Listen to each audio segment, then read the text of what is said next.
Bonjour. Alors on va passer rapidement sur l'analyse aujourd'hui car la situation n'a pas vraiment évolué. Si vous voulez une analyse plus complète, je vous invite à aller voir les deux vidéos précédentes. Donc celle d'hier et d'avant-hier. Vous aurez un point complet sur le Bitcoin à plus ou moins court, moyen et long terme. On va donc se concentrer aujourd'hui sur les plans Elliott Wave et les objectifs pour la fin du bull run. Mais avant de commencer, comme d'habitude, pensez à vous abonner à la chaîne et à mettre un petit pouce bleu pour soutenir, et également un petit commentaire pour le référencement, même si ce n'est que merci pour les vidéos, ça fait toujours plaisir. Vous pouvez me suivre également sur Twitter où je fais des analyses plus régulières, notamment sur les petits time frames. Je vous décris ce qui se passe en général au fur et à mesure de la journée. Vous pouvez me suivre également sur TradingView. Voilà, alors on va passer donc rapidement sur l'analyse. Comme je vous ai dit, on ne va pas répéter tout ce que j'ai dit dans les dernières vidéos, mais on va faire un très bref résumé. Donc, pour une poursuite sereine du mouvement haussier, on veut voir le Crypto Fear and Greed repasser au-dessus des 80. Voilà, tant qu'il stagne aux alentours des 70, hein, comme vous voyez la semaine dernière, hier, avant-hier, encore aujourd'hui, les boules, c'est pas encore gagné. Comme c'était le titre d'ailleurs de la vidéo d'hier, je crois bien.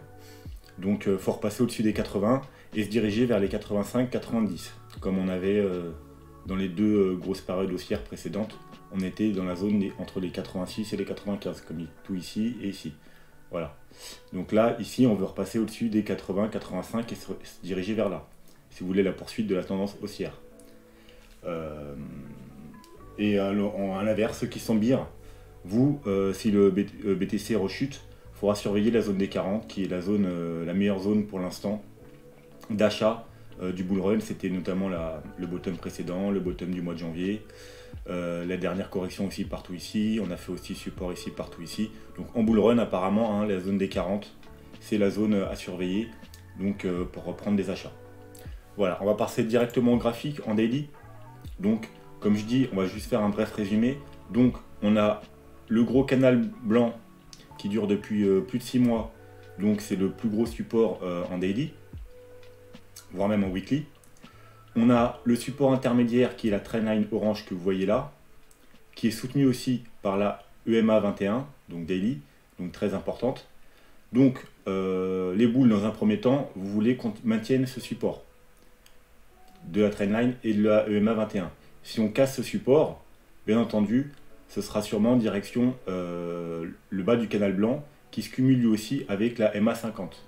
Et vous voyez ici, quand on a cassé la EMA 21, on est parti revenu toucher la MA 50 et aussi en même temps la trendline orange qui faisait support. Et là, il n'y aura plus la trendline orange, il y aura le bas du canal blanc. Donc, excellent niveau d'achat si on venait à casser la trendline. Au niveau du volume aussi, comme vous pouvez voir, si vous prenez de ici à ici, on a une période haussière.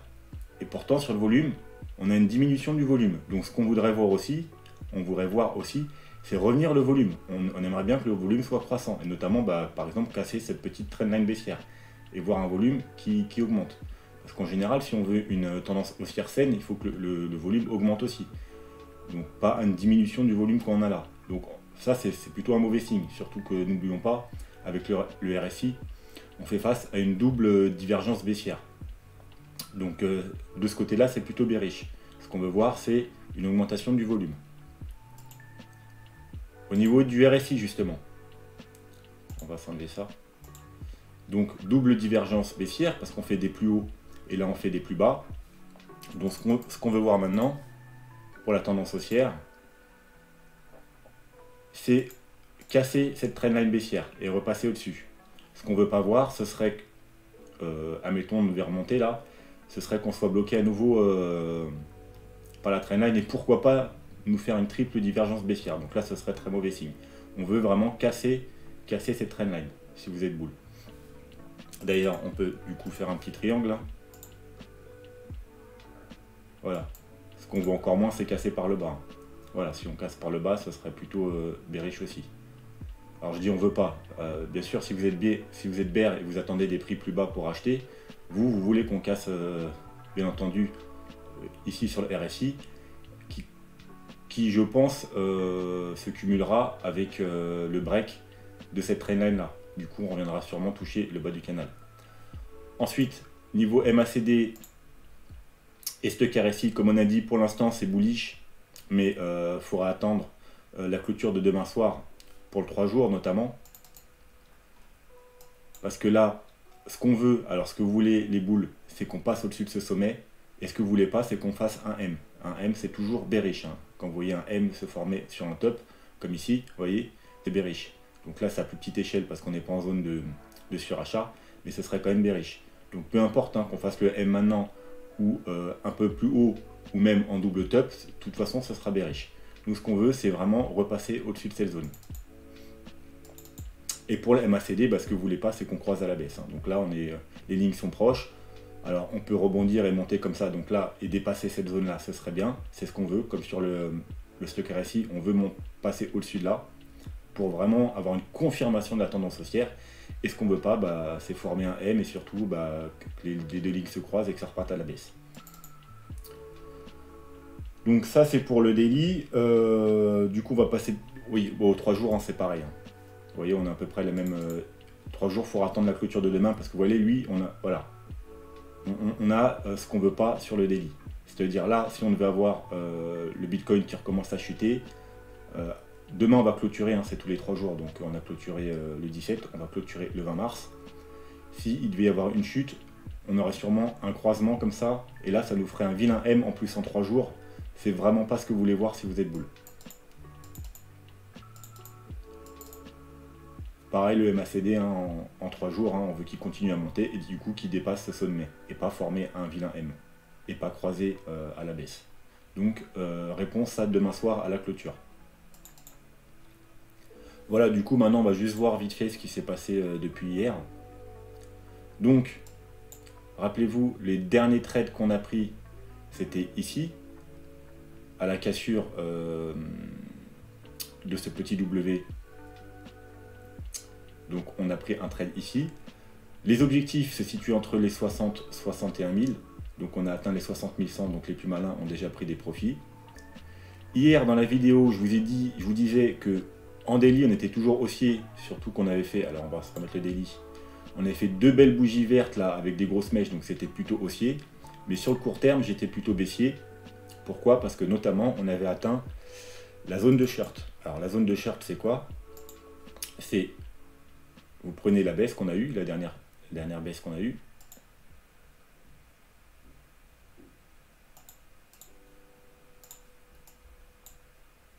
On va se mettre en 1 heure même pour être plus précis.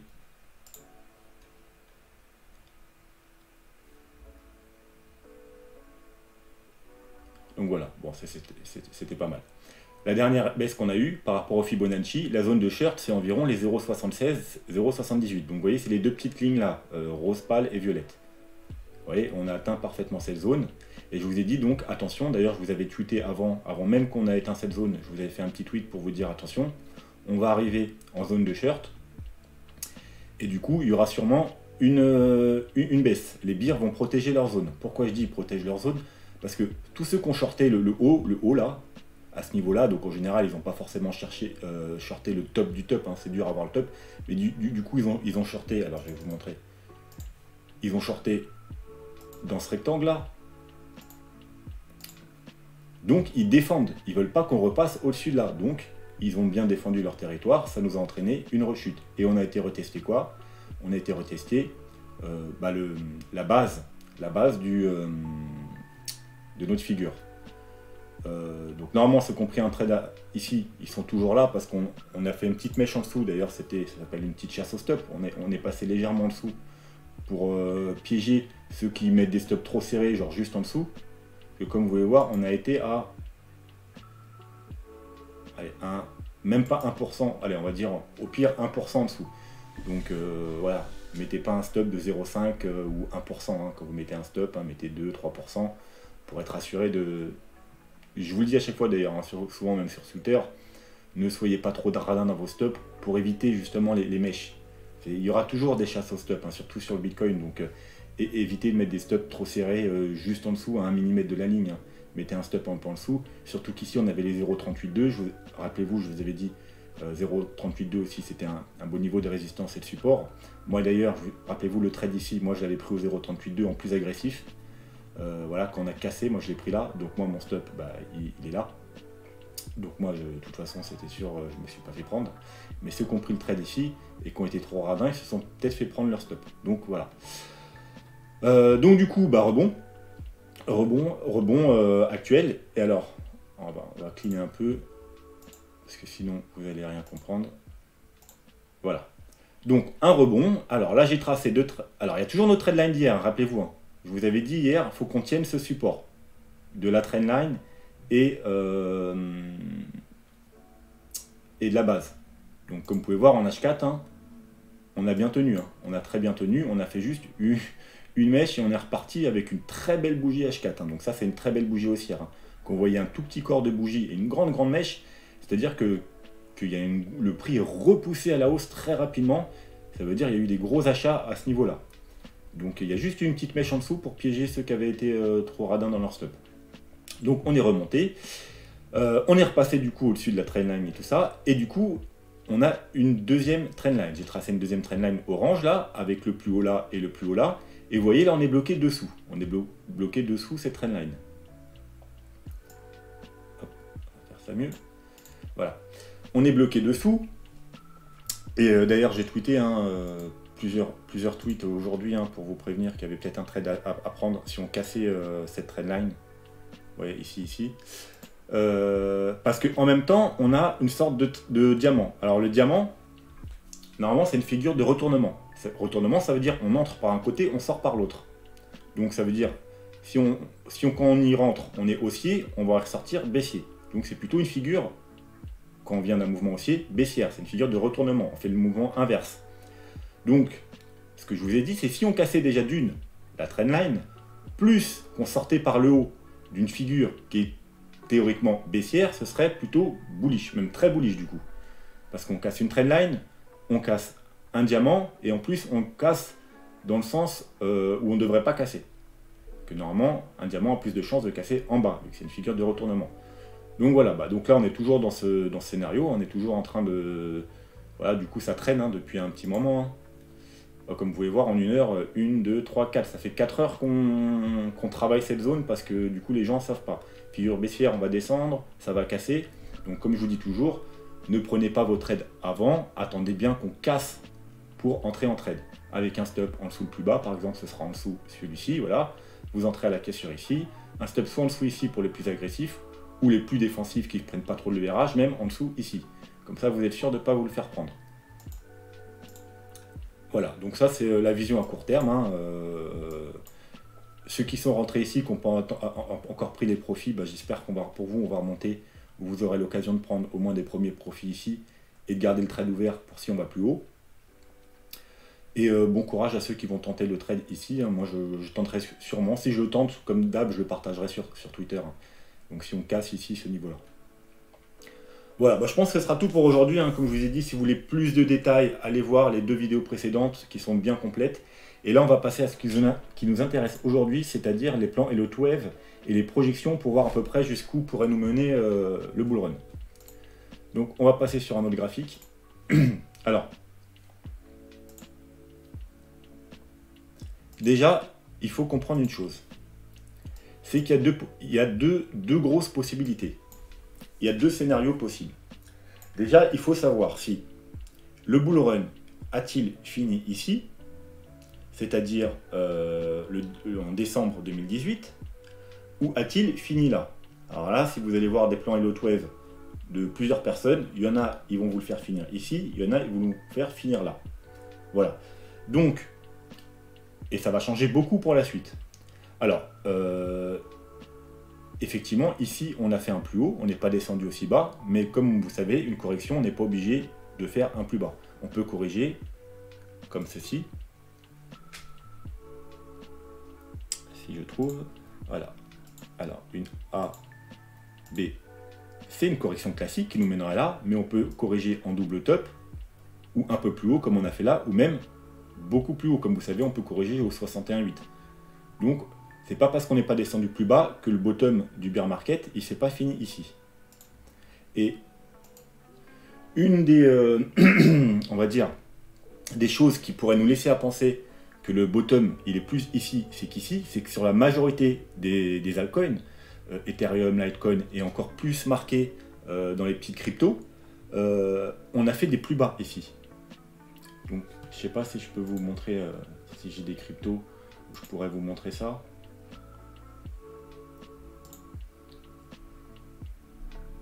Voilà, on va aller voir sur un Neo par exemple.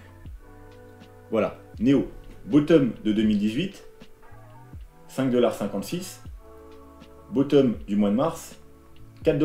Vous voyez bien qu'on a fait un plus bas. Donc là, on ne peut pas dire que sur Neo, par exemple, que le bottom a eu lieu ici, vu qu'on a fait un plus bas. Le bottom, il est forcément là. Et c'est pareil sur plein de cryptos. Sur Litecoin, voilà, bottom 2018, on a fait un plus haut sur Litecoin. Mais pas des masses, hein, vraiment à quelques dollars près. Et bon, il y a plein de petites cryptos, comme je vous disais. Si vous enlevez Ethereum et Litecoin, qu'on fait à peu près des doubles bottoms, XRP, je sais plus.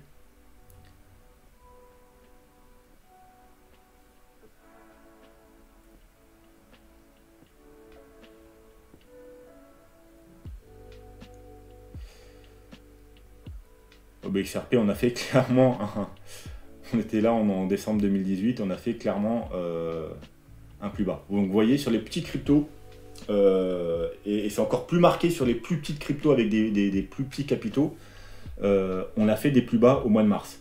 Donc, moi je tendrais à dire qu'on a fait le bottom au mois de mars. Mais après, ça c'est un débat, on peut garder les deux scénarios en tête, mais clairement, moi je serais plus à dire qu'on a fait quand même un bottom au mois de mars. Donc qu'est-ce que ça va changer? Bah, tout simplement, ça va changer ça. Si on a fait un bottom au mois de décembre 2018, ça veut dire que la montée qu'il y a là, c'était une vague 1. Alors je vous rappelle, hein, en idiotisme, quand on a un mouvement, c'est en 5 vagues, que ce soit haussier ou baissière. Donc là, on a un mouvement haussier en 5 vagues. Donc on aurait fait notre 1. Notre grosse correction de 2, donc une très grosse correction de 2. Hein. Je vous rappelle qu'une correction de 2, normalement, ça vient chercher entre les 0,5 de Fibo et les 0,61. Donc on aurait dû s'arrêter, bah vous voyez là, normalement on aurait dû s'arrêter là et remonter direct. Alors vous allez me dire, oui, il y a le Corona, mais on s'en fout en fait. Peu importe, ça changera en graphique. Que ce soit le Corona ou une autre raison, on ne s'est pas arrêté là et on est parti chercher ici. Donc du coup, est-ce que c'est une vague 2? Oui, potentiellement une vague 2 peut même retracer jusqu'à 100%, elle ne peut juste pas dépasser. Mais c'est quand même une très grosse correction pour une vague 2, même si elle est possible. Donc, on aurait fait une vague 2, et là, on serait dans une vague 3. Comme vous pouvez voir, on serait dans une vague 3 qui va nous mener, on ne sait pas encore, il faudra attendre le sous-décompte de la vague là. Je ne l'ai pas tracé précisément, là, parce que là, je vous ai juste fait ça pour l'analyse d'aujourd'hui. On va aller voir après les décomptes plus précis. Mais donc là, j'ai mis 120 000 $ comme ça, et après, on aura une petite vague 4 et une vague 5. Donc, ici, comme vous pouvez voir, ça va nous mener entre le mois de juin et la fin d'année. Bah, ça ne sera pas la fin du bull run si on est dans ce scénario-là. Parce qu'une vague 4, surtout qu'on a une grosse vague 1, alors je vous rappelle, le 2, quand on a une grosse vague 2, on aura une petite vague 4. Si on a une petite vague 2, on aura une grande vague 4. Et là, on a une grosse vague 2. Donc, on doit avoir une petite vague 4. Donc, je vous rappelle, une vague 4 normale, c'est 0,382.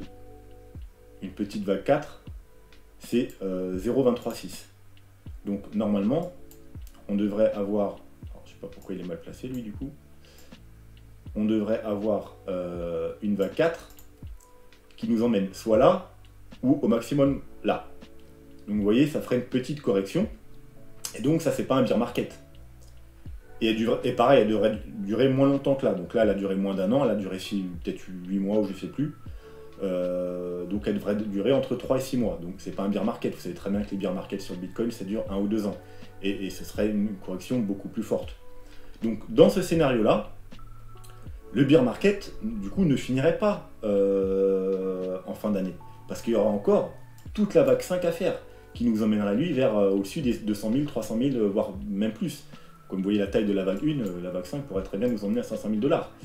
Donc voilà, ce scénario-là, c'est pas celui que je privilégie, mais il n'est pas à exclure. Donc ça nous ferait un bull run qui serait beaucoup plus long qu'habituellement, qui durerait peut-être un an de plus. D'ailleurs, c'est la théorie de certains. Certains disent que le bull run, il s'allonge de plus en plus, nanana, nanana. Donc bon, bah, à voir, mais moi, c'est pas le scénario que je préconise. Le deuxième scénario, bah, comme vous l'avez compris, c'est que le bottom a lieu là. Donc du coup, ça, c'est plus une vague 3, mais c'est une vague 1. Et donc, qui dit vague 1, dit qu'il faudra s'attendre à une vague 2.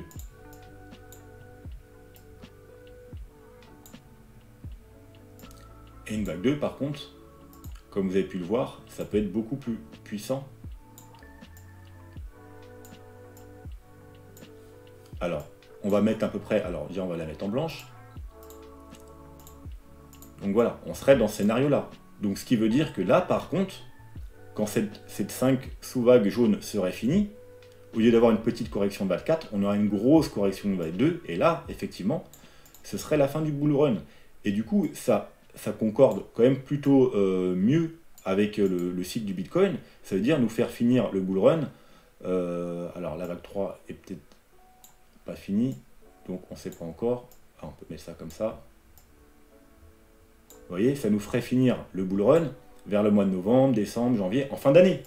Donc c'est à peu près ce que tout le monde attend. Donc moi je pense que ce scénario il est un peu plus probable. Et du coup ça nous donnerait une correction. Alors, on prend un prix au hasard, hein. Bon, environ 140 000 $, c'est un prix moyen pour la fin du bull run. Donc il faudrait s'attendre à une correction, vu que c'est une vague 1 et qu'on a fait une grosse montée, quand même, qu'on pourrait même aller rechercher jusque là. Mais les targets principales, ce serait ici. Donc vous voyez, si on monte à 140 000 $, les targets principales, ce serait entre 73 000 et 56 000. Mais on pourrait descendre jusqu'au 60, la zone des 76-78, ça veut dire jusqu'au 36 000 $. Donc vous voyez, ça c'est un bear market, et qui durera du coup lui, sûrement un an ou deux. Donc voilà. Donc dans ce scénario-là, on aurait du coup une fin de bear market entre, je dirais, la fin de l'été et la fin de l'année. Voilà.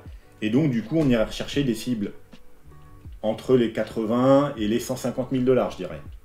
Voilà. Donc on calculera ça précisément une fois qu'on aura notre vague 4. Voilà. Maintenant, donc on va aller jeter un œil vite fait. On va commencer par celui-là. Donc ça, c'est le scénario que le bull run, il a commencé là, donc on est dans la vague 3. Elle n'est pas la vague 3 blanche, hein, mais on est dans la vague 3 blanche. Donc, si on est dans une vague 3, ceux qui ont été voir le tuto, et je vous invite, ceux qui n'ont pas vu le tuto, à aller voir le tuto sur les vagues d'Elliott. Dans les impulsives, il y a, on va dire, 3 sortes d'impulsives. Il y a l'impulsive classique, la leading diagonale, qu'on trouve en début de mouvement, c'est-à-dire en vague 1. Donc, par exemple, ici, c'était une vague 1, on aurait pu avoir une leading diagonale. Et la ending diagonale, qu'on trouve en fin de mouvement, et qu'on trouve en vague 5. Donc, par exemple, si on est en vague 3 là, 4, la dernière pourrait se faire une ending diagonale. Donc, la vague 3, vu que c'est ni une 5 ni une 1, on peut ni avoir une leading diagonale, ni une ending diagonale. Donc, on est forcément dans une impulsive classique. Une impulsive classique en 5 vagues, qui sera sous-divisée aussi en 5 vagues. C'est pour ça que, donc, on a fait la première vague l'année dernière, on l'a fini en fin juillet-août 2020, et là, actuellement, on est dans la vague 3. La vague 3, donc, vu que c'est une impulsive classique, est divisée en 5 sous-vagues. 1, 2, 3, 4, 5. Alors ça, c'est mon décompte à moi. Pour moi, on n'a pas fini. Alors, je sais que certains, si vous suivez certaines personnes, ils ont déjà fini leur vague 4, ils l'ont fait finir là, mais vous voyez la petite sous-vague encore de la bleue. Moi, pour moi, c'est la correction qu'on a eu là, c'est une sous-vague de la sous-vague de la jaune. Vous voyez, donc c'est une sous-vague de la bleue. Bon, parce que vous voyez, c'est une correction petite. Vous voyez, même pour la vague bleue, ça aurait été déjà une petite correction. Vous voyez là, la vague rouge est plus petite que la vague bleue. Alors, comment ce soit possible que ce soit une correction de vague 4? qui devrait être plus grande que la vague bleue, et serait plus petite que la vague bleue. C'est pas possible. Une correction, en gros, ça donnerait... Est-ce que... Ouais, pour ça, TradingView, c'est chiant. Pour choper la bonne... Ouais. Il va pas vouloir. Ça veut dire on aurait fait une mini vague 4. Sérieusement, est-ce que ça ressemble à quelque chose? Ça ressemble plus à grand chose. Donc d'ailleurs, bon, j'ai déplacé toute ma vague du coup. On va se la replacer vite fait. Alors, étant donné, en plus, je rappelle, la vague 1, la vague 2, on a une correction très faible. On n'a quasiment pas eu de correction pour la 2. Alors, certains la placent là et là, mais quoi qu'il en soit, on a eu une correction très faible. Donc, correction faible, on doit avoir une 4 forte. Une 4 forte. Et alors, si on met un Fibo, alors on va s'enlever ça. Si on met un Fibo, donc au bas de la 2 et au haut de la 3, on n'a même pas été rechercher les 0,38,2, qui est une correction classique. Normalement, une correction forte, on va chercher les 0,5, voire les 0,61. Donc une vague 4 qui est minuscule, non seulement en intensité, qui devrait être forte, on va même pas rechercher les 38,2, et qui dure une semaine, parce que ce mouvement-là, il a duré une semaine, alors qu'il aurait dû durer un mois ou deux, moi je dis non, moi je valide pas. Alors certains ils le valident, je sais pas comment ils font, mais moi perso je le valide pas. Donc moi je reste dans mon plan,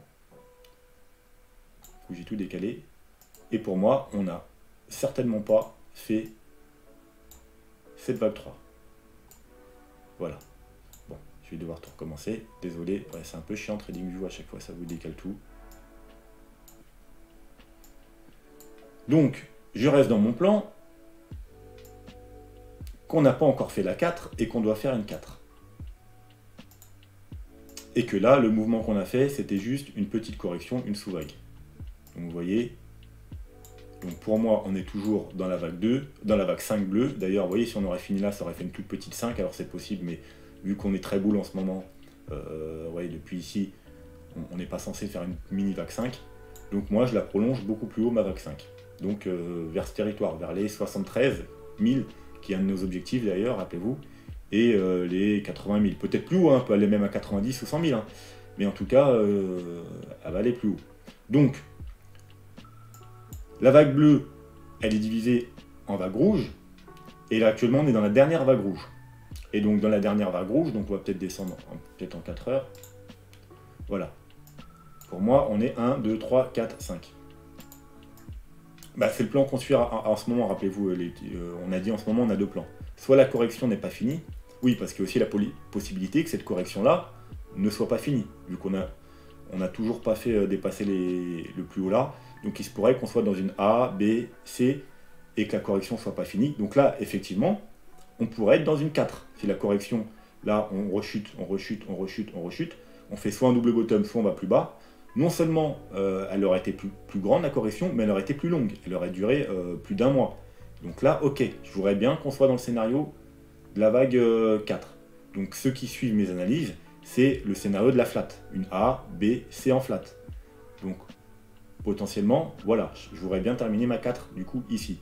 Mais là pour l'instant, non, c'est pas une 4. Pour l'instant, je reste dans le scénario que là, on est dans une comme ça et qu'on va rechercher une dernière vague haussière pour aller chercher le sommet de la 3 rouge, qui sera également le sommet de la 5 bleue, et également le sommet du coup de la 3 jaune, et enfin faire notre correction de 4.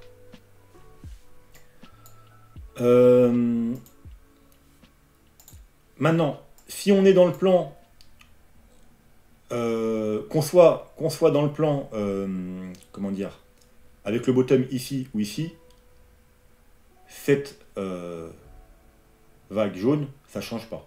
Ce qui va changer, comme vous savez, c'est après. 1, 2, 3, là on aura une grosse correction, une petite correction de 4, et si on en est en 1, 2, 3, on aura la fin du bull market et une grande correction. Donc ça, c'est le premier plan qui se divise en deux possibilités, selon qu'on ait fait la fin du bull run ici et ici, mais il faudra s'en inquiéter uniquement quand on aura fait la vague 5. Soit on aura une grosse correction pour une grosse vague 2, fin du bull run, soit une petite correction pour une vague 4, et bull run qui se prolonge peut-être 6 mois, 1 an de plus. Donc ça, c'est le premier plan. Maintenant, j'ai un autre plan, auquel je crois encore un peu plus. C'est qu'on soit... Ah donc, pour ce plan-là, on a forcément fini le bull run au mois de mars. Vous voyez, en WXY. Pourquoi? Parce que je vois une leading diagonale. Et une leading diagonale, on a dit, ça peut être seulement en vague 1. Donc, on ne peut pas être dans une 1, 2, 3, 4, 5. On ne peut pas. Parce que, c'est-à-dire, on ne peut pas avoir fini le bull run ici, parce qu'une vague 3, donc, ne peut pas être une leading diagonale. Donc, dans ce plan-là, de toute façon, c'est pour ça aussi que je l'aime bien, au moins, il y a moins de... On se prend pas la tête parce qu'il n'y a qu'une possibilité. On est forcément dans une vague 1. Ça veut dire on a fait le bottom là, et là, la grosse vague jaune... Peut-être mettre mes vagues bleues en plus petit parce qu'on n'y voit pas grand-chose.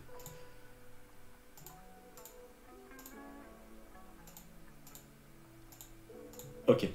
Donc, notre vague jaune là, c'est une 1. Et donc, quand ça sera fini, fin du bull run.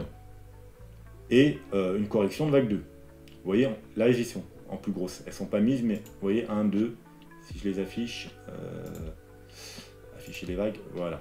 Ok, d'accord. Vous voyez, 1, 2, 3, bon là j'ai mis la fin du bull run à 80 000, hein, si je l'ai placé, j'ai pas fait c'est juste comme ça, mais voilà. Vous avez compris. On va avoir la fin du bull run, une vague 2, 3, 4, 5. Donc, pourquoi une leading diagonale? Bah, comme vous savez, en Elliott Wave, on sert du RSI. Et le RSI doit confirmer nos vagues. Vous savez aussi qu'une impulsive classique, donc 1, 2, 3, 4, 5, se décompose en 5 sous-vagues. Mais moi ici, que ce soit sur le graphique ou sur le RSI, je compte plus des 3 sous-vagues. Donc 3 sous-vagues, c'est ça la différence aussi entre une leading diagonale et une impulsive. La leading diagonale, elle ne se constitue pas en 5, 3, 5, 3, 5. La leading diagonale, c'est 3, 3, 3, 3, 3. Et là, alors dites-moi ce que vous pourrez me dire en commentaire ce que vous lisez. Ma une là, jaune, moi je la vois en 1, 2, 3. Enfin, franchement, sur le RSI, c'est vraiment très net. Je vais vous le montrer quand même. Mais je vois bien, moi, 3 mouvements. Un mouvement, 2 mouvements, 3 mouvements. Donc, comme j'ai mis là en bleu, une A, B, C. Ensuite, deuxième vague. Donc, du coup, elle, je l'ai fait finir plus tôt. Donc, elle, on a déjà eu, sur ce plan-là, j'ai déjà eu ma vague 3. Et encore une fois, je vois un mouvement, 2 mouvements, 3 mouvements. A, B, C. Vague 3 terminée, petite correction. Alors, on a été rechercher quoi? On va voir, on a été rechercher quoi?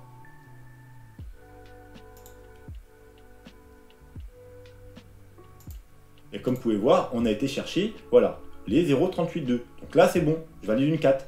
C'est pas une 4 très forte. Alors, comme je vous ai dit, petite 2, 4 forte. On est en bull run, donc on fait une vague moyenne. Voilà. Donc là, je veux bien une 4 qui va chercher les 0,382 et qui a mis un certain nombre de temps quand même. Elle a mis 3 semaines, 1 mois. Donc là, je veux bien valider une 4. Mais pas ici, pas là. Donc du coup, dans ce scénario-là, si on a bien fait notre vague 4, eh oui, vous l'aurez compris, on est dans la dernière vague du bull run. Donc, on va voir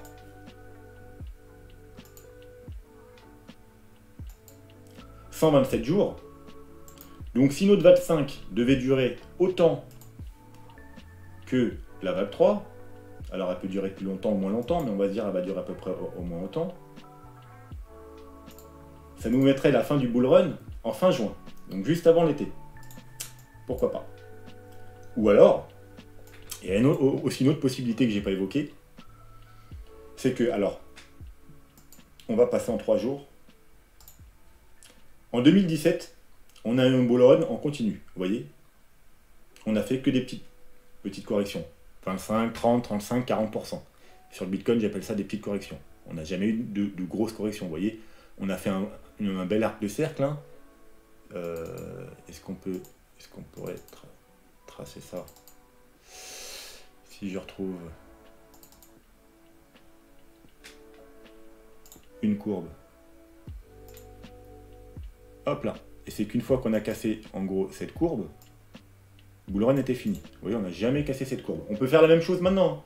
Vous pouvez tracer une courbe et vous verrez que le jour où on la cassera, ce sera sûrement la fin du bull run. Bon là, le graphique il est un peu chargé, vous verrez rien, donc ça sert un peu à rien. mais voilà, donc voilà. Alors que le bull run précédent, on l'a fait en 2 fois, en 2 temps. Et on a eu 70% de correction. Donc, il y a aussi une possibilité.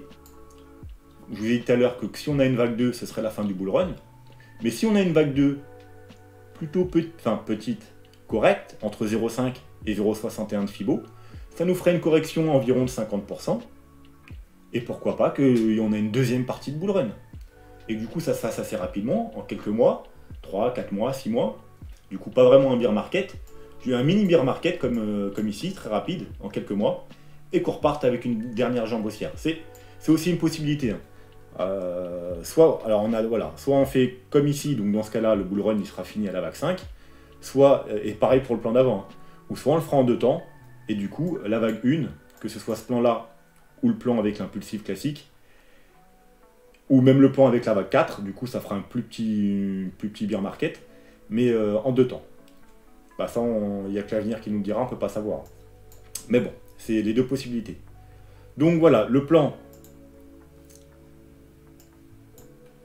pour celui-là, bah, on est en dernière vague, en tout cas, de notre vague jaune. Donc il faut s'attendre quand même à une grosse correction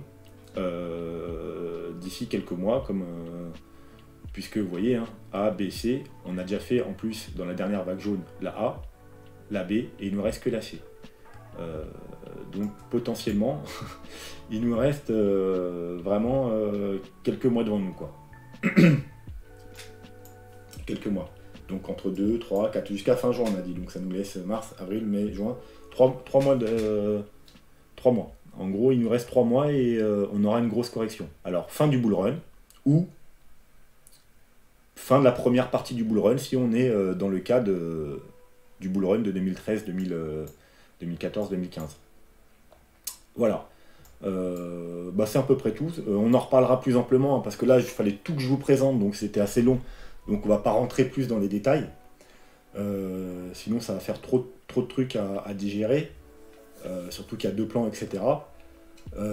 Dites-moi ceux qui font un peu d'idiotisme, ce que vous en pensez, si on est plus dans le scénario de l'impulsive, de la leading diagonale, si vous finissez plutôt le bull run ici, ou alors si vous finissez plutôt ici avec une belle WXY ou une ABC ou ce que vous voulez, voilà, dites-moi ce que vous en pensez. Et voilà, donc, la projection pour cette vague-là, hein, c'est pas très haut, hein, parce que comme vous pouvez voir, vous voyez la vague A, hein, en gros vous projetez la vague A et puis vous avez à peu près l'objectif de la vague B. Hein. Voilà, on projette la vague A, ça nous donne en général à peu près l'objectif de la vague B. Bon bah voilà, j'ai à peu près bien placé, donc ça nous donnera une target dans les 70 000, 75 000 $. Donc en gros, notre objectif qu'on a sur la chaîne, n'oubliez pas, c'est surtout l'objectif de la grosse cup and handle, la tasse et la anse, qui est d'environ 73-74 000 $. Donc, ça nous donnerait qu'une fois arrivé entre les 70 000 et 75 000 $, on aurait droit à une grosse correction. Alors, admettons, voilà, du coup, on va se le faire. Hein. Admettons, c'est tout bon, et qu'on finit bien là. Voilà, on redescendrait dans cette zone-là, entre les 40 000 et 30 000 $. Donc on verra le développement, on verra comment ça se passe. Je vais quand même mettre en weekly.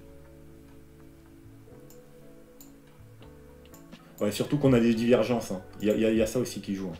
N'oubliez pas, on est en divergence weekly et en général, divergence weekly, c'est mauvais signe. Hein. Vous voyez? Alors, en gros, ouais, ça colle bien avec ce plan. Vous voyez, on fait une 1 là. Une, la jaune. Une 3 là. Une 3 là. Et une 5 en divergence. C'est ce qu'on veut en héliotisme. On veut que la vague 5, ça diverge. Et comme vous pouvez voir, 1, 2, 3, 4. Et là, on fait une 5. Donc en 2 parties, A, B, et là, on fait la C. Donc d'ailleurs, qui va sûrement diverger aussi. On va faire un plus haut, et là, on fera sûrement un plus bas sur la RSI. Ce qui nous fera une double divergence weekly. Donc, comme vous pouvez savoir, une double divergence, c'est souvent très très bearish. Et en weekly, voilà, très très puissant. Donc normal, et du coup, ça nous donnerait une grosse correction de vague 3. Donc moi, si je devais choisir un scénario, c'est celui-là que je choisirais. Mais on en reparlera, on fera des updates, on se concentrera sur chacun des scénarios pour voir un peu plus les détails. Voilà, on va se laisser là pour aujourd'hui parce qu'à mon avis, c'est déjà très très long. Je pense que la plupart, vous n'irez pas au bout. Donc ce week-end, comme d'hab, ça dépendra s'il se passe vraiment quelque chose sur le Bitcoin. Sinon, il n'y a pas de vidéo, on se retrouvera lundi. Si ça bouge, s'il se passe vraiment des trucs, bon, je ferai quand même une petite vidéo pour vous tenir au courant. Et sinon, on se retrouve lundi. Passez tous un bon week-end. Prenez soin de vous. Soyez prudents. Tchuss!